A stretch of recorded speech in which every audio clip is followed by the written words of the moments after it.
ముందుగా ఈ వీడియో చూసే ముందు మీరు జస్ట్ లైక్ చేయండి చాలు, అంతే. ముంబై ఈ పేరు వింటేనే దాయాది దేశాలకు కడుపు మంట.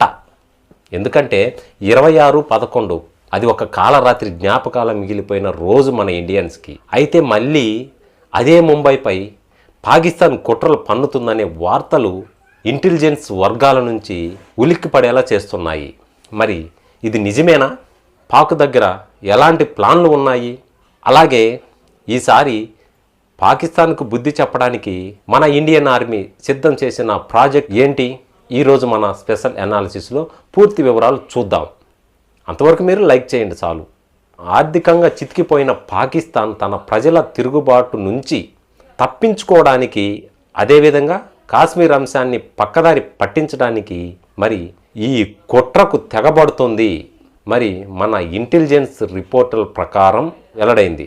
అయితే గతంలో లాగే సముద్ర మార్గం ప్రధానం, కానీ ఈసారి మత్స్యకారుల బోట్లకు బదులుగా, అప్పుడు బోట్ల నుంచి వచ్చారు కదా, ఇప్పుడు బదులుగా వాణిజ్య నౌకల ద్వారా ఉగ్రవాదులను ముంబై తీరానికి చేర్చి అక్కడి నుంచి చిన్న చిన్న స్పీడు బోట్లలో పంపే అవకాశం ఉందని సమాచారం అయితే ఉంది.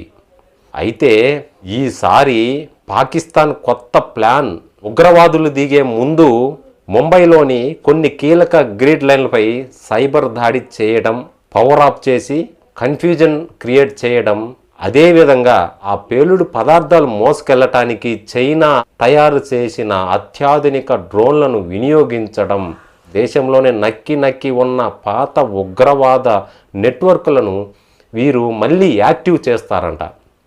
అయితే దీని ద్వారా ముంబైలోని కీలక ప్రాంతాలపై దాడులకు ప్లాన్ చేస్తున్నట్లు మరి ఇంటెలిజెన్స్ సమాచారం అయితే అందుతుంది. మరి ఇండియా అంతకు 1000 రెట్లు ప్లాన్లో ఉంది. మరి పాక్ వేసే గుంతనక్క ఎత్తుగడలకు భారత్ వేస్తున్న పై ఎత్తులు ఏంటంటే 2008 నాటి ముంబై భారత్ కాదు, ఇది సరికొత్త సవాలుకు సిద్ధంగా ఉన్న నవభారతం. ఈసారి మన ప్లాన్ డిఫెన్స్ కాదు, కేవలం ఎటాకే. 3 అంచెల రక్షణ వలయంలో శాటిలైట్ సర్వేలెన్స్, మరి ఎన్నో సీమ కదిలిన మన తీరం చుట్టూ ఇప్పుడు అత్యంత అధునాతన రాడార్లు మరియు శాటిలైట్లు, సర్వేలెన్స్లు వ్యవస్థ మామూలుగా లేదు. సముద్రంలో ప్రతి చిన్న కదలికను కూడా క్షణాల్లో గుర్తించి నేవీ, కోస్ట్ గార్డ్ అప్రమత్తమవుతాయి. ఎన్ఎస్జి సెంటర్లు ఉన్నాయి. మామూలు విషయం కాదు ఇది. ఏదైనా జరిగితే చాలు నిమిషాల కూడా క్షణాల వ్యవధుల్లోనే కమాండోలను ఎయిర్ లిఫ్ట్ చేసి యాక్షన్లోకి దించగల సామర్థ్యం మన ఇండియాకు ఉంది, మన ఆర్మీకి ఉంది. మరి మీరైతే ఒక లైక్ చేయండి, కొట్టండి లైకు. మరి దాడి జరిగిన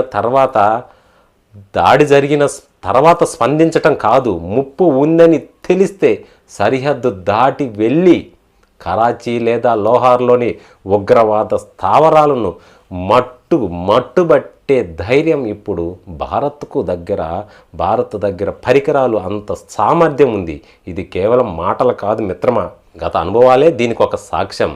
మరి కొట్టారా లైకు? మరి యుద్ధం అంటే కేవలం తుపాకులతోనే కాదు, దౌత్యపరంగా కూడా పాకిస్తాన్ను టెర్రర్ స్టేట్గా ప్రపంచం ముందు నిలబెట్టడంలో భారత్ సక్సెస్ అయింది. అదొక టెర్రరిజం. ఒకవేళ పాక్ ఏదైనా సాహసం చేస్తే ఈసారి కేవలం బాలాకోట్ దాడితో ఆగేదే లేదని, అది పాకిస్తాన్ ఉనికికే ప్రశ్నార్థకంగా చేస్తుందని అంతర్జాతీయ నిపుణులు హెచ్చరిస్తున్నారు. మరి పాకిస్తాన్ తన బుద్ధి మార్చుకోకపోతే ప్రపంచ మ్యాప్లోనే ఆ దేశం పేరు వెతకటానికి కూడా కనపడకుండా చేస్తుంది భారత్. అయితే ప్రజలు కూడా అప్రమత్తంగా ఉండాలి. ఎందుకంటే ముఖ్యంగా తీర ప్రాంతాలలో మన భద్రతా బలగాల మీద మనకు నమ్మకం ఉంది.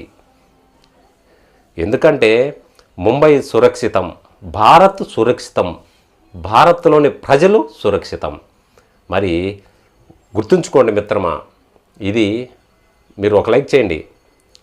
ఏది ఏమైనా కావచ్చు, కానీ భారత్ ఇచ్చే ముగింపు మాత్రం ఒక్కటే ఉంటుంది, అది విజయం. ఈ వీడియోపై మీ అభిప్రాయాన్ని కామెంట్ చేయండి. వాహిని మీడియాకు సబ్స్క్రైబ్ చేయండి. మర్చిపోకండి.